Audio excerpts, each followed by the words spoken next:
Hello and welcome to today's video. As you can tell by the title of this video, I am doing my July wrap up as well as my August TBR, which I am very excited about. By the way, ignore the mess in the background. I am currently packing for a weekend up at my cottage as well as a New York trip coming up, which I will be vlogging both of those. I'm excited to talk about the books that I read this month, simply for the fact that every single month this year so far, I've read one book, maybe two at most. Even that was pushing it, but this month I read a total of 6 books. 6! Like I just said, I've only been reading a book a month, so I felt very accomplished this month. First book that I'm going to be talking to you about, I did read on Kindle Unlimited, and that was Twisted Love by... don't remember the author off of the top of my head, but I read Twisted Love, and personally I rated the book a 3 out of 5 stars. I could not justify giving it more than a 3-star rating simply because yes, I enjoyed reading the book, I enjoyed my time. However, did it feel like I was just reading smut the entire time? Yes, very much so. I've come to the realization that isn't necessarily my vibe. Within the first chapter, they mentioned her boobs. It was very much right into there right off the bat. I'm especially giving this no higher than a 3 because yes, it did feel like I was just reading smut, but I also could not connect to the plot whatsoever. I felt like the actual plot of the story was kind of just thrown in there to have a reason to read about their sexual encounters. So that also meant that I couldn't really connect to the characters, but I will say I giggled once or twice reading this, so I'll give it that. Also, will I read the rest of the series? Potentially. The next book that I read was Book Lovers by Emily Henry, and this was actually my first ever Emily Henry book, and I will say I love her writing style. I love how she is able to create banter between characters, but like not too much at the same time, and how she was able to make you feel attached and connected to the characters, which if you don't know what this book is about, it follows, I honestly don't remember the name of our characters. Lovers follows our female lead, Nora, and she works at a book publishing company alongside Charlie, who is our male lead. But basically it follows Nora and her sister Libby going off to this small town, and the reason they go to this small town is because it is based off of a book of one of Nora's authors at the publishing company. I'm not going to say any more because I'm going to be completely honest, I'm really bad at explaining books without giving spoilers, so I just generally avoid giving descriptions of books because I don't want to give anyone spoilers. Just know that I really enjoyed this, and I did really enjoy both of the characters. I actually really loved our male lead. I did end up rating this a 4 out of 5 stars. I wish I could have rated it higher. It didn't give me that like, oh my god feel. I also really enjoyed it, especially after reading Twisted Love, which gave me no emotional connection to the characters. And the next book that I read, Butcher and Blackbird by Brynne Weaver, and I would just like to say this book had me giggling and kicking my feet from the very first chapter. This author wrote this book so freaking good, and I just really loved the chemistry between our two characters and the contrast of their personalities compared to what they kind of do as a hobby, which by the way, this novel follows 2 serial killers, and when you say that you think, oh my god, serial killers, how can you be giggling and kicking your feet when the literal main characters of the book are serial killers?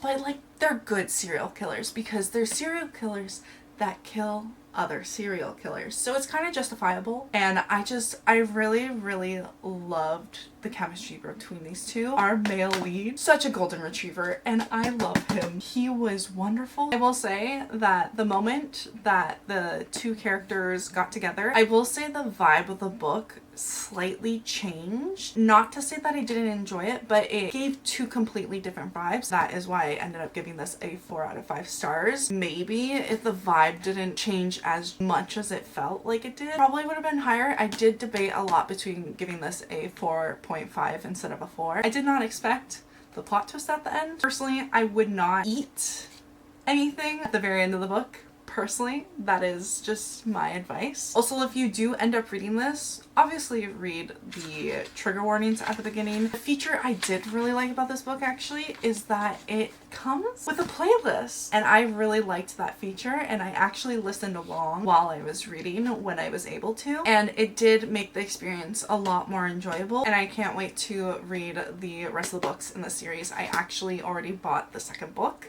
Leather and Lark. The next book I read was Happy Place by Emily Henry. Obviously, I really enjoyed Book Lovers, so naturally I decided to pick up Happy Place because this is the one that everyone talks about, everyone raves about, and I get it. This book follows a group of friends that every summer they go up to a lake house that one of the friends owns, and they've been doing it for years, except this year was going to be a little bit different because our two leads, Harriet and Wynne, they ended up breaking up, but the kicker is they haven't told all of their friends yet. For the friend that owns the lake house has actually decided to sell said lake house, and so it kind of changes things, and our two leads end up having to basically fake that they're still dating and engaged. But I really enjoyed reading this book. I gave it 4.5 stars, and I do truly believe that if I read this book at a different point in my life, whether it be like moving or going through a tough time in college or something like that, I think reading it in that moment probably would have made it a 5-star because of how relatable it is, how your relationship with your friends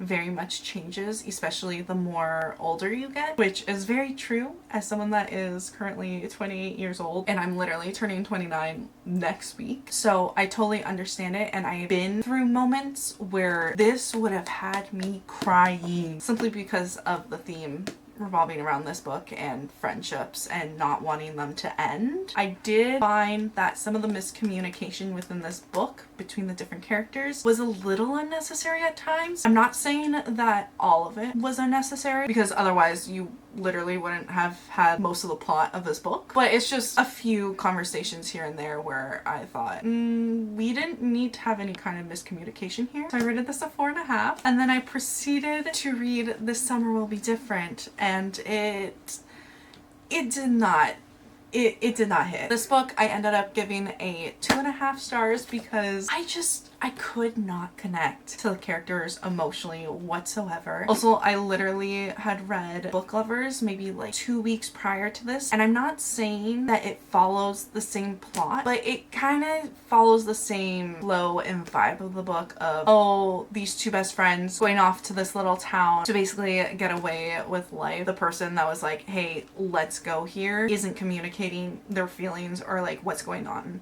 in their lives to our main character, and our main character having to balance the pressure of her family as well as the very busy schedule of their job. And after reading Book Lovers not too recently compared to this one, and then not relating to the characters in any emotional capacity, it personally wasn't my cup of tea. There is one fact that I did like about it, which was it was based in Canada, which, by the way, I am from Toronto, Canada, and our main character lives in Toronto, Canada, but most of the book takes place in PEI, which I think in general is really cool to read a book that is actually taking place in Canada. Also, the whole I can't stop sleeping with my best friend's brother trope kind of was like, it's really not that hard to not sleep with them. Just my personal opinion. And then last but not least,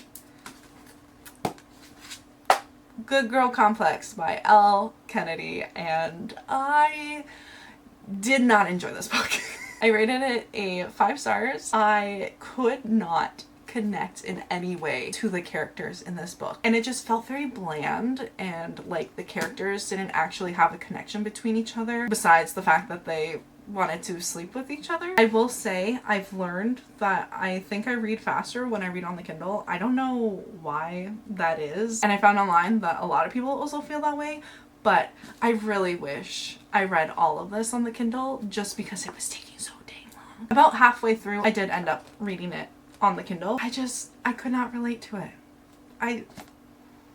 I personally would not recommend this book. However, I did hear that this book specifically, apparently some people found that the writing felt like it was 2 different authors, and that her writing isn't the same in this novel compared to the other novels that she's written before. So I am open to reading another Elle Kennedy book. I need someone to tell me which one to read, because clearly this one just, it was not it. It did not hit for me at all. But those are all the books that I read in July, and now let's move on to my August TBR, which is a little ambitious, especially because I'm very busy this month because I have a New York trip, my birthday, the cottage. I also have Fan Expo, which is a convention at the end of the month, all while trying to catch up and edit all these vlogs that are backlogged to June. I still have a TBR for this month, which I will start off with the books that I want to read first, which one of those being Beach Read by Emily Henry. I know, this is just the summer of Emily Henry. This is my discovery of her novels. All I know about Beach Read is that it follows our two main leads and they are complete opposite, but for the summer they end up having to be neighbors, beach neighbors to be specific, and that is quite literally all I know about this book, except for the fact that it is written by Emily Henry and she just knows how to do banter. The next book is The Spanish Love Deception by Elena Armas.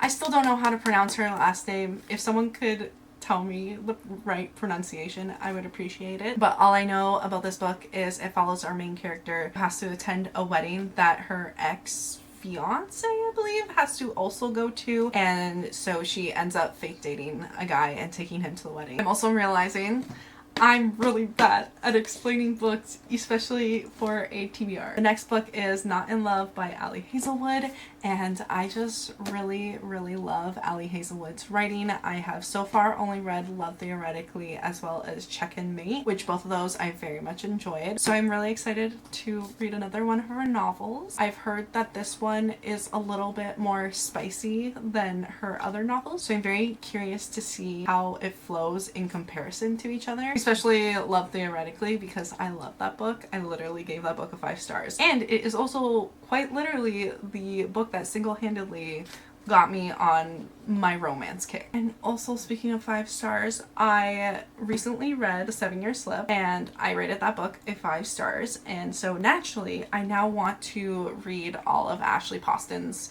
novels. I picked up A Novel Love Story, although I've heard not so great things about this book. But either way, I'm really excited and can't wait to continue reading more of Ashley Poston's writing, and hopefully I at least somewhat enjoy this novel. And I will try very hard not to compare it to The 7-Year Slip, although The 7-Year Slip has now become my all-time favorite novel, so that will be very hard considering it is the same author. And then these are just a few honorable mentions because those were all the novels that I mainly want to read this month. However, the next few books that I'm going to show you and mention are if I decide I am so done with romance novels. These are my kind of alternative books to mix in there to kind of balance out all the romance that is going on. The first one being The Housemaid, which I have technically already started, but I've read like 2 chapters of, and this is a mystery thriller. This is my first book into like that kind of genre. I will say off of the 2 chapters that I did read, I can see myself enjoying it. And then I have 2 fantasy alternatives. The first one being Powerless by I'll put the author's name here, but I've read literally the first chapter of that book, but I started reading that book in Florida and I was just very much on I just want to read about a cute little romance, and that is why I started reading Heart of Your World, which that is another book that is on my TBR for this month. Almost completely forgot to mention that one because I do not own a physical copy of it, and that book follows another small town romance with someone that's from the big city. I don't know if I vibe with that. Like, I like it. I just feel like every single romance book that I've read recently, that's what it is. It literally follows a small town guy and a big city girl, which, don't get me wrong, it works. It's very cute. Not gonna lie, I just want to read about a city person liking another city person. Please leave any alternative recommendations that don't involve a small town romance. Please and thank you. Which, by the way, that doesn't mean I'm not enjoying Part of Your World. I'm very much enjoying it, and it has so far made me giggle while reading in the pool. It's doing its job. it's doing the small town thing justice so far.